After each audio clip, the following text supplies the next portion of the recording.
सभी छात्रों का बहुत बहुत स्वागत है, बहुत बहुत अभिनंदन है हमारे YouTube चैनल में आईसीएसई हेल्प। जैसा आप लोग जानते हैं, आपका आईसीएसई बोर्ड ने जो है आपका स्पेसिमेन यानी फर्स्ट सेमेस्टर का आपका स्पेसिमेन के सारे क्वेश्चन पेपर अपलोड कर दिए हैं। तो आज मैं आपको जो हिंदी का साल पेपर है पूरे एक एक क्वेश्चन यानी 40 क्वेश्चन है, वो भी आपके ऑब्जेक्टिव। तो आपको मैं पूरे 40 क्वेश्चन आपको मैं हिंदी का सॉल्व कराऊंगा। और हमारे आईसीएसई हेल्प आप लोग देखे होंगे चैनल में जाके कि सभी टीचर्स एकदम रात दिन वर्क कर रहे हैं आप लोगों के लिए। तो आप लोग जो नए हो वो लोग चैनल को प्लीज़ सब्सक्राइब कर लें। तो चलिए, तो हम 40 क्वेश्चंस को लेकर आए हैं हिंदी के। तो आपको इस साइड में आपको ये पूरा क्वेश्चन पेपर दिखता रहेगा और मैं यहाँ पर आपका क्वेश्चन पेपर लिया हूँ, मैं आपको यहाँ से पढ़ता भी रहूँगा और आप लोग यहाँ बोर्ड में देखते रहिए। तो चलिए, पहला आपका सेक्शन ये है, 20 मार्क्स का है ये आपका क्वेश्चन नंबर फर्स्ट, यानी एक गद्यांश आएगा जो कि उसमें से गद्यांश से आपको 10 क्वेश्चंस दिए रहेंगे। अब आपको गद्यांश से ही आपको छांटना है, यानी आपका 10 नंबर में गद्यांश का 9 नहीं होना चाहिए सही, 10 में से 10 ही होना चाहिए। क्योंकि प्रायः मैं जब कॉपी चेक करता हूँ आपके आईसीएसई बोर्ड का, तो वहाँ मैं देखता हूँ आपके 10 में से मुश्किल से आपके 6 या 7 नंबर आप लोग के आते हैं। तो ये गलतियाँ नहीं होनी चाहिए, क्योंकि गद्यांश से ही आपको क्वेश्चन छांटना है और बहुत ईजी रहता है। आइए मैं आपको समझाता हूँ। तो पहला हम गद्यांश लेते हैं। तो निम्नलिखित गद्यांश को ध्यान से पढ़िए तथा नीचे दिए गए प्रश्नों के उत्तर दीजिए। तो ये 10 नंबर का आएगा, यानी गद्यांश से आपको 10 क्वेश्चन, वो भी आपको ऑब्जेक्टिव टाइप के पूछे जाएंगे। तो आइए गद्यांश हम पढ़ते हैं। आपको यहाँ साइड में दिख रहा होगा, तो आप लोग देखते जाइए और मैं यहाँ आपको पढ़ रहा हूँ। तो प्रातःकाल प्रकृति की शोभा निराली होती है। सूर्य की सुनहरी किरणों से पड़ने से प्रत्येक वस्तु सुनहरी सी लगने लगती है। हरी भरी घास पर ओस की बूंदें ऐसी प्रतीत होती है मानो सुंदर चमकीले मोती हों। पेड़ों की चोटियों को छूती हुई सूर्य की किरणें अद्भुत शोभा प्रदान करती है। पर्वत शिखर स्वर्ण रेखा से खचित प्रतीत होते हैं। चारों ओर एक स्वर्गीय आभा, एक अलौकिक शोभा होती है।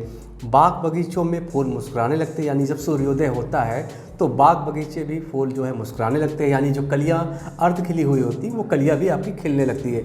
और जो पक्षी होती हैं, जैसे सूरज की पहली किरण निकलती है तो पक्षियों का काम क्या होता है दोस्तों, चहचहाने लगते हैं। और जो जानवर होते हैं, गाय भैंस या और सारे जानवर होते हैं, वो भी अपने बच्चों को आवाज़ देती है कि उठिए अब सुबह हो गई है। तो बाग बगीचों में फूल मुस्कुराने लगते हैं। सरोवर में कमलों में उनीदी पलकें खोल डाली। तो सरोवर में क्या है, कमलों ने, कमल मतलब कमल का फूल, यानी 3 कमल होते हैं। आपका पुंडरीक होता है आपका कमल जो आपका सफ़ेद होता है, फिर नील कमल होता है, नीले रंग का कमल होता है, एक होता है कोगनद, और एक आपका कमल जो एक का गुलाबी होता है। तो सरोवर ने कमलों ने उनीदी पलकें खोल डाली। उनीदी का मतलब जब सुबह आदमी कोई उठता है तो एकदम से अलसाया हुआ रहता है, उसी को हम बोलते हैं उनीदी। तो शुद्ध में बहुत पूछता है आपका उनीदी। खोल डाली, पशु अपने बच्चों को प्यार से पुकारने लगे। तो जैसे ही सुबह की किरण होती है पहला, तो पशु क्या करते हैं दोस्तों कि अपने बच्चों को वो पुकारने लगते हैं। आगे पढ़ते हैं। पक्षियों ने कल्लव गाना आरंभ कर दिया है। तो पक्षियों भी कोलाहल करते हैं, कल्लव करते हैं। प्रातःकाल की शोभा का स्वर्गीय आनंद सभी ले रहे हैं। यह शोभा निराली है, यह विकास की किरण है, यह मन में आशा और उमंग भर रही। तो ये आपका पद्यांश है, सॉरी गद्यांश है। इसमें से आपको 10 क्वेश्चन आपको पूछे जाएंगे, बहुविकल्पी टाइप के आपको, यानी एक ही नंबर के रहेंगे, 10 क्वेश्चन पूछे जाएंगे इसी गद्यांश से, और इसी गद्यांश से आपको आंसर चुनना है। तो आइए हम पहले क्वेश्चन की बात कर रहे हैं, आप लोग देखिएगा साइड में। तो पहला क्वेश्चन क्या है, हरी घास पर मोती से क्या चमकते हैं। तो क्या चमकते हैं दोस्तों, पहला ऑप्शन वर्षा की बूंदें, दूसरा रक्त की बूंदें, तीसरा ओस की बूंद या मोती। तो हरी घास पर क्या चमकती है, आप लोग यहीं पर देखिए। हरी घास पर ओस की बूंदें ऐसी प्रतीत होती हैं। तो क्या चमकता है, आपको आंसर क्या मिलना चाहिए, यानी आंसर नंबर आपको सी, ओस की बूंद। तो आप लोग टिक कर लीजिए, ओस की बूंद। अगले क्वेश्चन में आते हैं। पर्वत शिखर कैसे प्रतीत होते हैं। अब पर्वत शिखर कैसे प्रतीत होते हैं, जब उसमें किरण की आभा पड़ती है, थोड़ी सी लालिमा रहती है। जब भी सूर्योदय होता है तो देखते हैं थोड़ी सी लालिमा होती है, और जब लालिमा पर्वत के शिखर पर पड़ती है, यानी हिमालय की चोटियों पे पड़ती है, तो वो लालिमा जो है एकदम स्वर्ण किरण की तरह हो जाती है, यानी स्वर्ण रेखा जैसे प्रतीत होने लगती है। तो पर्वत शिखर कैसे प्रतीत होती है, यहाँ पढ़ते हैं 5वीं लाइन में। पर्वत शिखर स्वर्ण रेखा से खंचित प्रतीत होते हैं। तो यहाँ पर क्या आप लिखेंगे, ऑप्शन नंबर ए। तो दूसरे का विकल्प कौन सा सही हो जाएगा आपका, ऑप्शन नंबर ए, यानी स्वर्ण रेखा से खचित। आइए थर्ड क्वेश्चन में चलते हैं। चारों ओर कैसी शोभा है। तो चारों ओर कैसी शोभा होती है, जब सूर्योदय होता है तो एक अलौकिक सी शोभा होती है, यानी ऑप्शन नंबर आपका ए अलौकिक। प्रातः काल की शोभा किसकी किरण है, तो जो प्रातः काल की शोभा होती है कैसी किरण होती है, विनाश की या विकास की या स्वास्थ्य की या प्रगति की। तो कैसी होती है किरण, विकास की प्रगति होती है, यानी ऑप्शन नंबर आपका बी विकास की। क्वेश्चन नंबर 5वां, मन में क्या भर जाता है। तो जब सूर्योदय होता है तो मन में क्या भरता है, दुख और आलस, बिल्कुल नहीं, दुख और आलस होना ही नहीं चाहिए, आलस तो त्याग देता है आदमी। असंतोष, नहीं, संतोष की भावना होनी चाहिए, असंतोष तो बिल्कुल नहीं होना चाहिए। आशा और उमंग, तो यही भर जाता है आपका। जब भी सूर्योदय होता है तो क्या हो जाता है, आशा भी होता है और मन में उमंग स्फूर्ति भी होती है। डी करुणा, ये भी नहीं होना चाहिए, यानी ऑप्शन नंबर आपका कौन सा सही हो जाएगा, ऑप्शन नंबर आपका सी आशा और उमंग। 6वें क्वेश्चन की बात करते हैं, प्रातः काल में पशु क्या करते हैं। तो क्या करते हैं प्रातः काल में जब पशु भी अपने बच्चों को आवाज़ देते हैं। तो भागने लगते हैं, पहला ऑप्शन एकदम गलत। गाना गाने लगते हैं, पशु गाना नहीं गाते हैं कभी, ऑप्शन नंबर बी भी गलत हो गया। अपने बच्चों को प्यार से पुकारने लगते हैं, तो यही आपका ऑप्शन सही हो जाएगा, ऑप्शन नंबर सी। यानी जब प्रातः काल की किरण पड़ती है तो पशु भी अपने बच्चों को प्यार से पुकारते हैं, ऑप्शन नंबर सी एकदम राइट आंसर हो जाएगा आपका। क्वेश्चन नंबर 7, यह शोभा ... है, सही शब्द भरना है यहाँ पे। तो 7वें में हमको यह शोभा कैसी होती है, मतवाली होती है, मतवाली नहीं होती है शोभा। अनोखी होती है, अनोखी भी नहीं होती। खुशहाली होती है, नहीं, निराली होती है, यानी ऑप्शन नंबर आपका ए, यह शोभा निराली है, यही आपका सही शब्द हो जाएगा। क्वेश्चन नंबर 8, अद्भुत शब्द का अर्थ बताइए। तो अद्भुत का ऑप्शन कौन सा है आपका, पहला अनोखा दिया है, दूसरे में बी अच्छा दिया है, मतवाला दिया है और डी अधूरा दिया है। तो अद्भुत का पहला ही वाला ऑप्शन, यानी अद्भुत का मतलब अनोखा, अच्छा नहीं होना चाहिए, मतवाला भी नहीं होगा, अधूरा भी नहीं होगा, यानी ऑप्शन नंबर आपका पहला ए। 9वां क्वेश्चन में आते हैं, पक्षियों ने कलरव कब प्रारंभ किया। तो मैंने आपको बताया कि पक्षियाँ कब कलरव करते हैं, जैसे सूर्योदय की पहली किरण पड़ती है वैसे भी पक्षियाँ क्या करते हैं, चहचहाने लगते हैं। तो प्रातः काल में, तो कब प्रारंभ करते हैं कलरव पक्षी, प्रातः काल में। तो पहला भी वाला आपका ऑप्शन सही हो जाएगा, यानी प्रातः काल में। क्वेश्चन नंबर 10, उनिदी शब्द का क्या अर्थ है। आपको हमने बताया इसके पहले, जैसे गद्यांश जब हम पढ़ रहे थे तो आपको हमने बताया था कि उनिदी का क्या होता है, ये आपको दिख गया होगा उनिदी। तो उनिदी का यहाँ पर क्या अर्थ लिया गया है, नींद से भरी हुई या तरोताज़ा नहीं होता है, न नींद ना आना ये भी नहीं होता है, जाग जाना ये नहीं होता है। उनिदी का मतलब कि नींद से भरी हुई या अलसाया, जब व्यक्ति कोई उठता है प्रातः काल में तो थोड़ा सा अलसाया हुआ उसका चेहरा रहता है, तुरंत स्फूर्ति नहीं आती है, जैसे व्यक्ति उठेगा थोड़ा सा अलसाया हुआ चेहरा रहता है, उसी को हम क्या बोलते हैं दोस्तों, उनिदी। तो पहला वाला ऑप्शन यानी ऑप्शन नंबर ए। अब आइए क्वेश्चन नंबर 2। तो क्वेश्चन नंबर 2 में चलते हैं, यहाँ भी आपको 10 नंबर पूछे जाएंगे, बहुविकल्पी टाइप का ही। तो आइए पहला क्वेश्चन देखते हैं। तो पहला लिखा है आपका विलोम शब्द लिखें। तो विलोम शब्द पहला क्या है, अंतरंग। तो पहला आपका विलोम शब्द क्या पूछा है, अंतरंग। तो अंतरंग का विलोम क्या होगा दोस्तों, बहिरंग, यानी पहला ही वाला ऑप्शन। देखिए आपको विलोम यही करना है, जैसे दिन का विलोम क्या होगा, रात, यानी विलोम अगर तद्भव का है तो आपको यहाँ भी तद्भव ही लाना है। अगर विलोम शब्द आपका तत्सम का है तो विलोम शब्द ही आपका तत्सम ही लाना है। जैसे दिवस हमने लिख दिया, अब दिवस माने भी दिन होता है और दिन माने भी तो दिन होता है, तो दिन का रात होगा, यानी दिवस का रात नहीं होगा, दिवस का क्या हो जाएगा, क्योंकि ये तत्सम का शब्द है तो यहाँ भी तत्सम का ही आना चाहिए। तो दिवस का क्या हो जाएगा, रात्रि। यही आपको ध्यान देना है इन सब चीज़ों में, यानी विलोम जैसा रहेगा, तद्भव का शब्द रहेगा तो आपको तद्भव ही यूज करना है और तत्सम का रहेगा तो आपको तत्सम ही यूज करना है। आइए अगला चलते हैं, पर्यायवाची बताइए। तो अनुराग का पर्यायवाची, अब यहाँ पर देखिएगा क्या पूछा है पर्यायवाची में, अनुराग। तो अनुराग का मतलब क्या होता है दोस्तों, प्रेम या स्नेह। तो यानी पहला ऑप्शन क्या दिया है, प्रेम या ममता, बिल्कुल नहीं। राग विराग, ये तो ऑपोजिट हो गए। आदर बिरादर, ये भी नहीं होना चाहिए।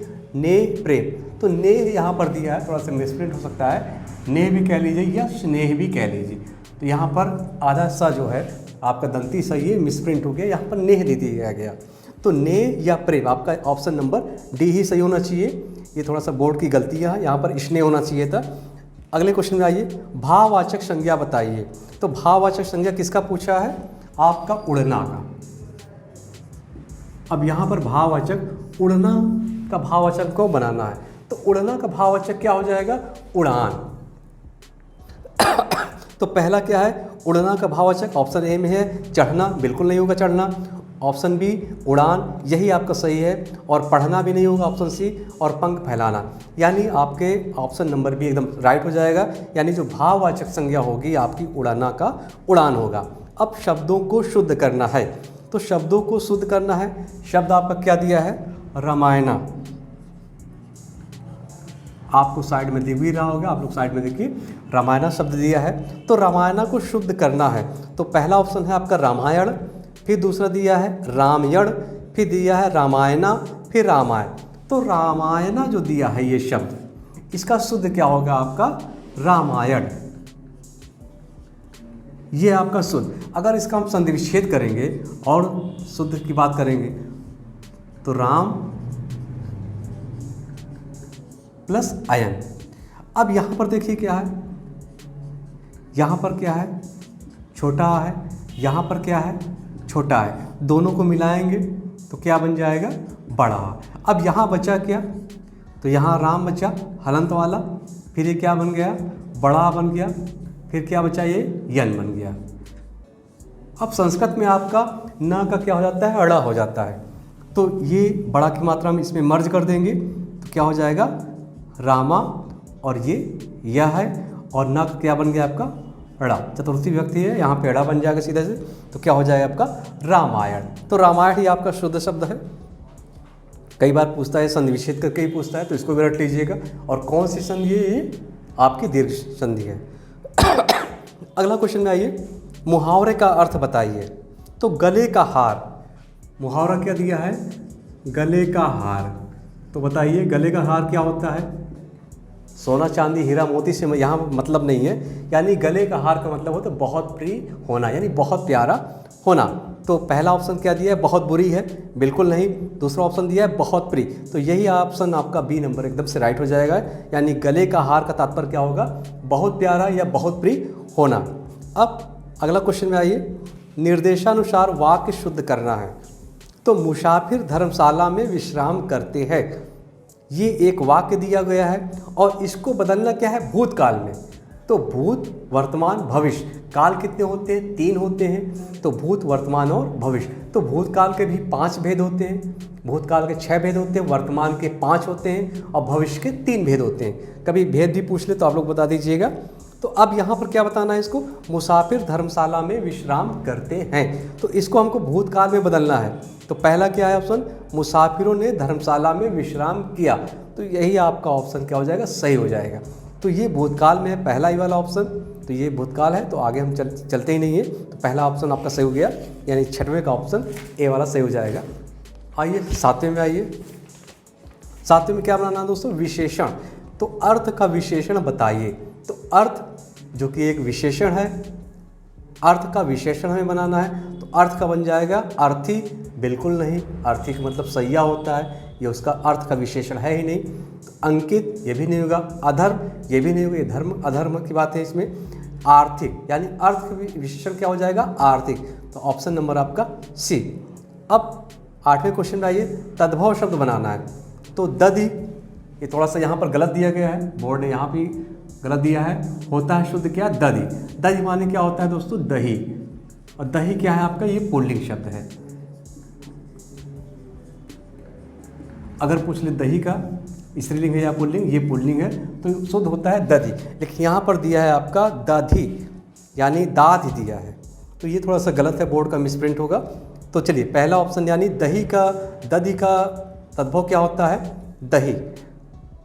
और दिया ऑप्शन दूध, मटका, मक्खन, ये सब नहीं होते हैं, यानी दधि का होता है आपका दही। अगले क्वेश्चन में आइए, अनेक शब्दों के स्थान एक शब्द लिखना है हमको जो कम बोलता हो। जो कम बोलता है उसको हम क्या बोलते हैं? ये वाक्यांश है, तो यानी शब्दों को छोटा करना, तो कम बोलने वालों को हम क्या बोलते हैं? मितभाषी। तो ऑप्शन नंबर आपका सी। आइए क्वेश्चन नंबर 10 में चलते हैं, वचन बदलें।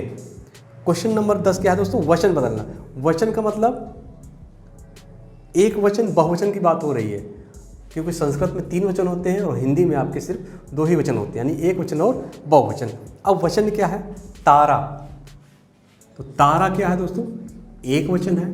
तारा का बहुवचन क्या हो जाएगा? तारे। तो आपका ऑप्शन नंबर कौन सा सही हो जाएगा? ऑप्शन नंबर आपका सी। अब चलते हैं अगले सेक्शन में, सेक्शन बी। तो यहाँ भी 20 मार्क्स के हैं। Question from only 2 of the following text book of the answered. साहित्य सागर से आपका लिया गया है ये, तो 10 नंबर जो है आपका साहित्य सागर से है। तो यहाँ पर एक शॉर्ट स्टोरी है, आप लोगों ने वो काकी आपने पढ़ा ही होगा। तो काकी सियाराम चरण गुप्त ने लिखा है, बहुत ही अच्छी कहानी है दोस्तों। काकी सियाराम चरण गुप्त जो हैं ये मैथिली शरण गुप्त के अनुज थे, छोटे भाई थे। मैथिली शरण गुप्त को आप जानते हो, जिन्होंने साकेत लिखा था। तो ये सियाराम चरण गुप्त का ये लिखा हुआ है काकी कहानी। सॉरी दोस्तों। तो काकी कहानी में दोस्तों होता क्या है? एक रहता है श्यामो। तो श्यामो की जो माँ रहती है काकी, तो स्टार्ट ही वहीं से होता है। तो उस समय काकी की मृत्यु हो जाती है। तो सुबह सुबह जब किसी की मृत्यु हो जाती है घर में, बहुत ही मार्मिक कहानी है। तो काकी की जब मृत्यु हो जाती है तो चारों तरफ कोलाहल फैल जाता है। तो कोलाहल क्यों फैल जाता है? क्योंकि वहाँ पर रोने गाने वाले होते हैं, कुछ अफसोस करने वाले भी होते हैं, कुछ मैयत भी आने वाले ज़्यादा अफसोस करते हैं। तो काकी की जैसे ही मृत्यु होती है तो पूरे गांव के लोग, समाज के लोग जुड़ जाते हैं। और उनमें जो बच्चा रहता है श्यामो, वो समझ नहीं पाता है कि काकी क्या हो गया है। तो वो जैसे ही उठता है, रोना धोना सुनकर जैसे ही उठता है बच्चा, तो वो शमशान जाने की तैयारी करते हैं सभी गाँव वाले। तो काकी के ऊपर वो लेट जाता है। तो बच्चा जो रहता है, जो श्यामू रहता है, तो काकी के ऊपर लेट जाता है। तो कह रहा है, अरे काकी को कहाँ ले जा रहे हैं आप मेरे? काकी अभी सो रही हैं, इनको मत जगाइए, इनको सोते हुए आप कहाँ ले जा रहे हैं?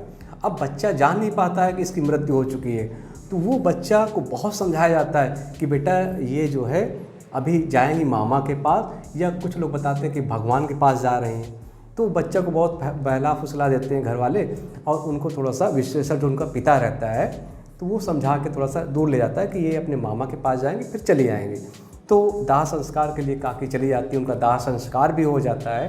तो धीरे धीरे उस बच्चे को, यानी श्यामू के कुछ दोस्तों ने बताया होता है कि काकी जो है कहीं गई नहीं है, वो भगवान राम के पास यानी ऊपर चली गई हैं।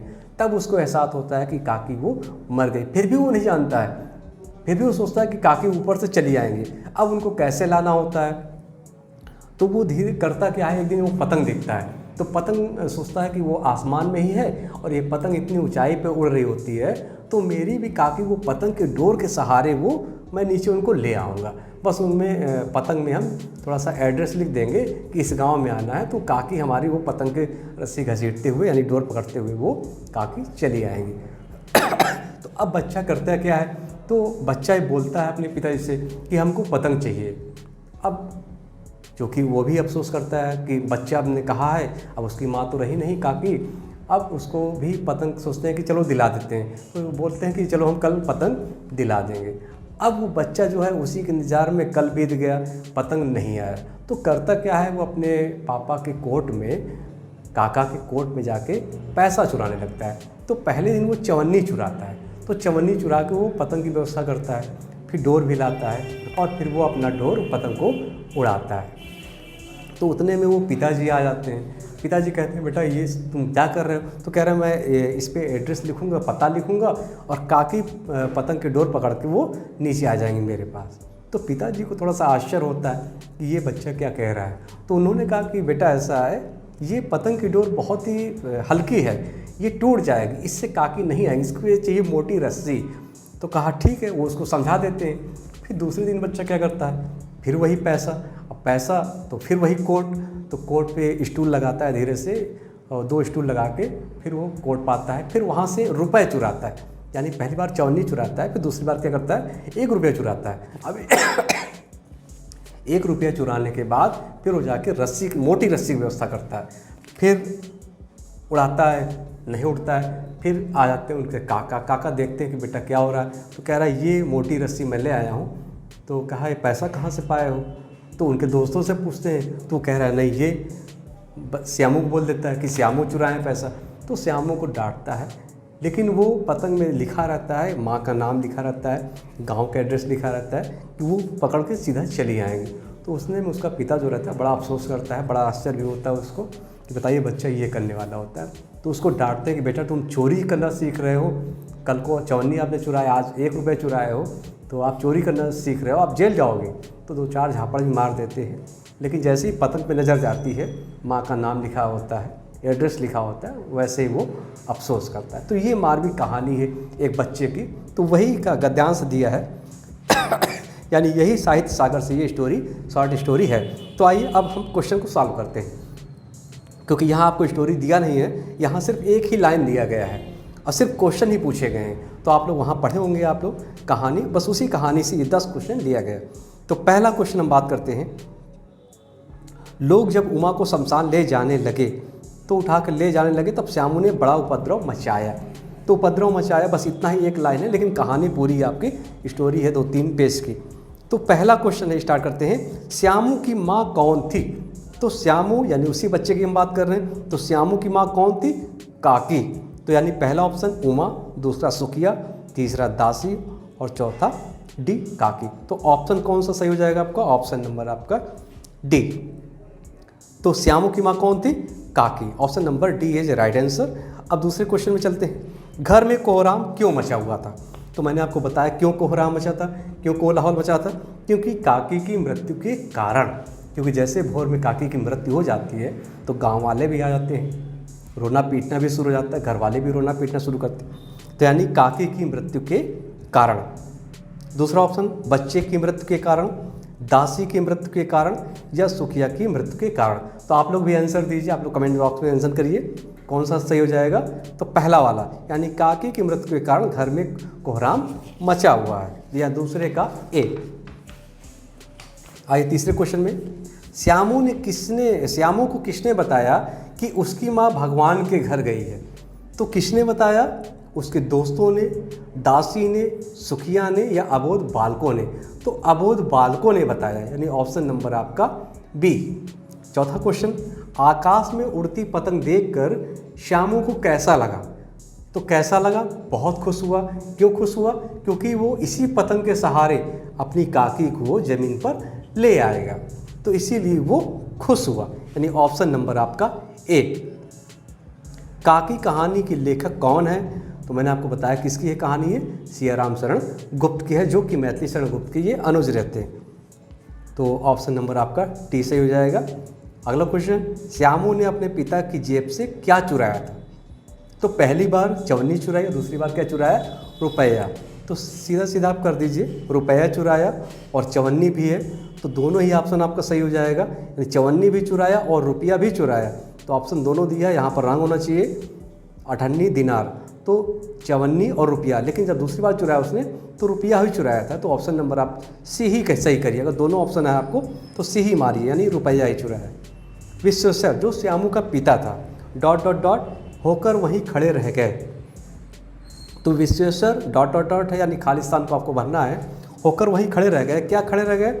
हत बुद्धि, जड़ बुद्धि, कम बुद्धि या बुद्धिहीन? तो हत बुद्धि होकर वो वहीं पर खड़े हो गए। अगला क्वेश्चन, यह किसने मंगवाई है?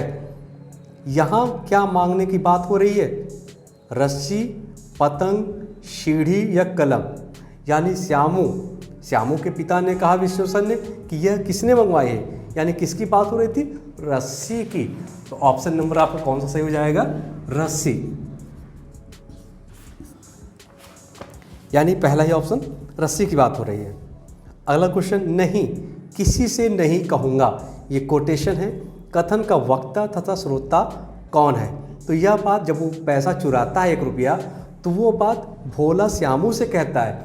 वो हुंकारी भरता है, मुड़े हिलाता है कि एक बात बोले तुम श्यामू, तो बोलता है बोलो, एक बात किसी से नहीं कहना। क्या नहीं कहना? नहीं, मतलब कि मैंने जो रुपया चुराया है मेरे पिताजी से नहीं कहना। तो वो कहता है हाँ ठीक है, नहीं किसी से नहीं कहूँगा। तो ये भोला श्यामू से कहता है। तो यानी ऑप्शन नंबर आपका पहला वाला ए। अगला क्वेश्चन, लोग बड़ी कठिनता से उसको हटा पाए। यहाँ किसे कठिनता से हटा पाए? क्योंकि जब श्यामू अपने काकी के ऊपर लेट जाता है, बोलता है कि ये कहाँ ले जा रहे हो, अभी ये काकी सो रही है। तो तभी, क्योंकि उसको पता नहीं होता है कि उम्र जाती है, तभी उसको बहुत ही कठिनता से हटा पाए उसके लाश के ऊपर से। यानी किसको? श्यामू को। तो पहला ऑप्शन भोला को, श्यामू को, जवाहर को या विश्वेश्वर को। तो किसको हटा पाए कठिनता से? श्यामू को। ऑप्शन नंबर आपका बी। अब आइए अगले क्वेश्चन में चलते हैं। साहित्य सागर का पोएम से लिया गया है, क्योंकि आपको किन्हीं दो को ही करना है। तो आइए, ये लास्ट चल रहा है आपका, ये भी 10 नंबर का है, यहाँ से भी आपको 10 नंबर का ही पूछा जाएगा। तो गुरु गोविंद दो खड़े काके लागू पाए, बलिहारी गुरु आपने गोविंद दियो बताए। तो ये कबीरदास जी का दोहा है। तो कबीरदास जी कह रहे हैं कि गुरु गोविंद दो खड़े काके लागू पाए। तो गुरु और गोविंद यानी गुरु भी खड़े हैं, भगवान भी खड़े हैं। तो किसके पैर लागू? बताइए दोस्तों, आप ही बताइए। आप लोग छात्र हैं, आप लोग देख रहे होंगे, किसके पैर छूना चाहिए? अगर आप लोगों ने कबीरदास का दोहा पढ़ा होगा तो आपको याद होगा। यानी भगवान से बड़ा क्या होता है? गुरु। यानी गुरु मार्ग दिखाता है, गुरु भगवान को भी मार्ग दिखाता है, क्योंकि भगवान के भी गुरु होते हैं और उन्हीं का वो अनुसरण करते हैं। तो गुरु गोविंद दो खड़े काको लागे पाए, यानी पूछते हैं कबीरदास जी कि गुरु और गोविंद दोनों ही खड़े हैं, मैं किसके पहले पैर छूऊं? तो बलिहारी गुरु आपने गोविंद दियो बताया। तो गोविंद यानी ईश्वर ने उनके मन में, अंतरात्मा में जागृत करके, नौक नौक करके बताते हैं कि सबसे पहले श्रेष्ठ कौन है? मुझसे भी श्रेष्ठ हैं गुरु। तो सबसे पहले आप गुरु की शरण में जाइए, क्योंकि वही अंधकार से आपको प्रकाश की ओर ले जाएंगे। तो यही दोहा है। अब यहाँ क्वेश्चन नंबर पहला पूछा गया है, कबीरदास जी किस काल के कवि थे? तो कबीरदास देखिए 4 ही काल होते हैं। पहला आदिकाल, भक्ति काल, रीति काल और आधुनिक काल। यानी आचार्य रामचंद्र शुक्ल ने 4 कालों को बांटा गया है। तो कबीरदास यहाँ क्वेश्चन पूछा गया है कि किस काल के कवि थे? तो बताइए किस काल के कवि थे कबीरदास जी? भक्ति काल।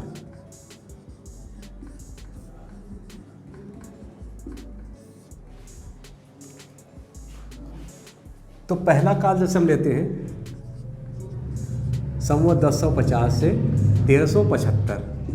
दूसरा लेते हैं, यानी ये आदिकाल की चर्चा है, इसको हम आदिकाल बोलते हैं। 4 काल होते हैं। अगर काल का नाम पूछ लेगा या समय पूछ लेगा तो वो भी आपको बताना पड़ेगा। फिर 1375 से 1700, ये आपका भक्ति काल, जिसको डॉक्टर ग्रियर्सन ने स्वर्णकाल भी कहा है। फिर 1700 से 1900 संवत रीतिकाल, और फिर आपका 1900 से अब तक ये आपका आधुनिक काल। तो ये 4 काल है। और जो कबीरदास जी थे वो आपके किस काल के थे? भक्ति काल के। वो भी निर्गुण संत थे वो। तो कबीरदास जी किस काल के थे? भक्ति काल। ऑप्शन नंबर आपका बी। अब कबीरदास जी की अगला क्वेश्चन, कबीरदास जी की भाषा कौन सी थी? तो पहला अवधी दिया है, दूसरा ब्रज दिया है, पंचमेल खिचड़ी या फारसी। तो कबीरदास जी के देखिएगा, यहाँ पर भी बहुत सारे विवाद हैं इनमें। तो जो पंचमेल खिचड़ी है, पंचमेल खिचड़ी, तो जो पंचमेल खिचड़ी है तो ये किसने कहा था? यानी कबीरदास जी की भाषा को पंचमेल खिचड़ी कहा, किसने कहा? डॉक्टर श्याम सुंदर दास ने। और कबीर की भाषा को सदकुड़ी किसने कहा? तो ये भी रट लीजिए, यहाँ से भी क्वेश्चन हमेशा पूछता है। तो सदकुड़ी किसने कहा? आचार्य रामचंद्र शुक्ल ने। और फिर एक और पूछता है, कबीर की भाषा को वाणी का डिटेक्टर किसने कहा? वाणी का डिटेक्टर, ये कहा हजारी प्रसाद द्विवेदी ने। तो रट लीजिए, यहाँ पर सिर्फ पंचमेल खिचड़ी दिया है। तो पंचमेल खिचड़ी किसने कहा? अगर पूछ लेता किसने कहा कबीर की भाषा को पंचमेल खिचड़ी किसने कहा? तो ये श्याम सुंदर दास ने कहा था। और आचार्य शुक्ल ने क्या किया? आचार्य शुक्ल ने सदुक्कड़ी भाषा का प्रयोग किया। फिर वाणी का डिटेक्टर किसने कहा? ये हजारी प्रसाद द्विवेदी ने कहा। अब यहाँ मैं का क्या अर्थ है? एक और आपने उसमें देखे होंगे कि जब मैं था तब हरि नहीं, उसी से ये लिया गया है कि जब मैं था तब हरि नहीं, अब हरि है मैं नाय, सब अंधियारा मिट गया जब दीपक देखा माय। यानी जब मैं था, मैं मतलब कबीरदास जी कहते हैं कि जब मन में मैं मतलब अहंकार, घमंड, गर्व का भावना होता है तो वहाँ हरि का निवास नहीं होता है। यानी जब मैं था तब हरि नहीं, यानी जब मन के अंदर, मनुष्य के अंदर, मनुष्यत्व के अंदर मैं यानी अहंकार रहता है, तब वहाँ पर भगवान का निवास नहीं रहता है। और जब मैं था तब हरि नहीं, अब मैं था तब हरि नाय, यानी जब मैं था तब हरि नहीं, अब हरि है मैं नाय। और जब मनुष्य के अंदर, मनुष्य के हृदय के अंदर जब हरि का वास होता है तो वहाँ पर अहंकार नहीं टिक सकता, अहंकार तुरंत दूर भाग जाएगा। तो यही बात कही गई है कि एक म्यान में दो तलवारें नहीं रह सकती, यानी या तो मैं रहेगा, यानी या तो घमंड रहेगा, या अहंकार रहेगा, या तो ईश्वर रहेंगे। तो यही बात यहाँ कही गई है कि जब दीपक देखा माय, सब अंधियारा मिट गया जब दीपक देखा ना। जब सतगुरु से हमको ज्ञान की प्राप्ति हो गई तो यानी हमारे ज्ञान में हमारे अहंकार को दूर किया उन्होंने और ईश्वर का निवास करवाया, तो सब अंधियारा मिट गया। जब हमें सतगुरु का दीपक मिल गया तो सारे अंधकार को दूर हो गया और प्रकाश ही प्रकाश आ गया। अब यहाँ पर अगला क्वेश्चन में चलते हैं। तो यहाँ मैं का क्या अर्थ है? अहंकार, ऑप्शन नंबर बी। अगला क्वेश्चन, कबीरदास जी के अनुसार ईश्वर का निवास स्थान कहाँ होता है? कहाँ होता है ईश्वर का निवास? खग में या मृग में, मानव में या हृदय में? चाहे खग हो, चाहे मृग हो, चाहे मधुकर श्रेणी कोई भी हो, उसके हृदय में ही ईश्वर का निवास स्थान होता है। तो यानी ऑप्शन नंबर आपका डी। कबीरदास जी की मृत्यु कहाँ हुई थी? तो देखिए 1398 में काशी में पैदा हुए थे। उनको नीमू और जुलाहा थे जो नीमू और नीरू, तो ये इन्होंने इसको पाले थे। नीरू और नीमा दो जुलाहे थे, क्योंकि कहा जाता है कि कबीर के जन्म के बारे में बहुत सारे अपवाद हैं। तो कहा जाता है एक बार एक विधवा जो है एक ऋषि के पास जाती है, तो ऋषि उनको आशीर्वाद देते थे। आशीर्वाद उन्होंने दे दिया पुत्रवती भव। अब जो कि वो विधवा रहती है, विधवा ब्राह्मणी रहती है, अब वो जान नहीं पाते ऋषि, अब वो आशीर्वाद दे दिए। जब आशीर्वाद दे दिए तो पहले ऐसे ही आशीर्वाद से ही पुत्र की प्राप्ति होती थी, तो उनके पेट में गर्भ आ गया और उन्होंने उसको जो है पाला पोसा, पैदा करने की सोची, लेकिन चूंकि वो विधवा थी इसलिए उसको क्या किया, उसको पैदा किया। और पैदा करने के बाद बनारस में लहरतारा नामक एक स्थान है, वहाँ पर तालाब की सीढ़ियों में उसको छोड़ आई, क्योंकि वो लोकलाज भी होता है, क्योंकि वो विधवा थी। अब विधवा को पुत्र की प्राप्ति होगी तो सारे समाज के लोग क्या कहेंगे, तो इसीलिए लोकलाज भय के कारण उन्होंने जो है सीढ़ियों में लहरतारा के छोड़ दिया। वहीं पे आते हैं आपके रामानंद, देखते हैं तो उस बच्चे को ले जाते हैं, फिर उसके बाद शिक्षा दी जाती है। फिर वो जो नीरू और नीमा होती है जुलाहा, उनके कोई पुत्र नहीं रहता है तो वो उनकी पालते हैं। तो यही है सर्वमान्य सत्य, यही है आपका। अब कबीरदास जी का पालन पोषण, तो पांचवा आपको समझ में आ गया होगा। कबीरदास जी की मृत्यु कहाँ होती है? देखिए जन्म होता है काशी में और मृत्यु कहाँ होती है? मगहार में। सॉरी। अगला क्वेश्चन, कबीरदास जी का पालन पोषण किसने किया? मैंने बताया जो सीढ़ियों में देखते हैं दंपति, जो जुलाहा दंपति होते हैं नीरू और नीमा, तो ये इनके कोई संतान नहीं रहती, जैसे लावारिस बच्चा देखते हैं तो ये पालते हैं। अगला क्वेश्चन, कबीरदास जी के गुरु कौन थे? तो गुरु कौन थे? मैंने बताया आपको रामानंद। तो रामानंद के 12 शिष्यों में से एक कबीरदास जी थे। तो 12 शिष्यों में कौन कौन से? अनंता, कबीर, सुखा सुरसरा, पद्मावत नरहरि, पीपा भावा रैदास धना, सेन सुसरा धरहरि। ये 12 शिष्य है, ये दिया गया आपका भक्तमाल में, वहाँ पर पढ़ लीजिएगा। अगला क्वेश्चन, कबीरदास जी की वाणी का संग्रह किस ग्रंथ में है? तो साकी शब्द रामायणी तीनों का एक संग्रह बनाया गया है, जिसका धर्मदास ने संपादन किया था। जो उनके शिष्य से धर्मदास, उन्होंने संपादन किया था बीजक नाम से। तो ऑप्शन नंबर आपका कौन सा सही हो जाए? ऑप्शन नंबर बी, बीजक।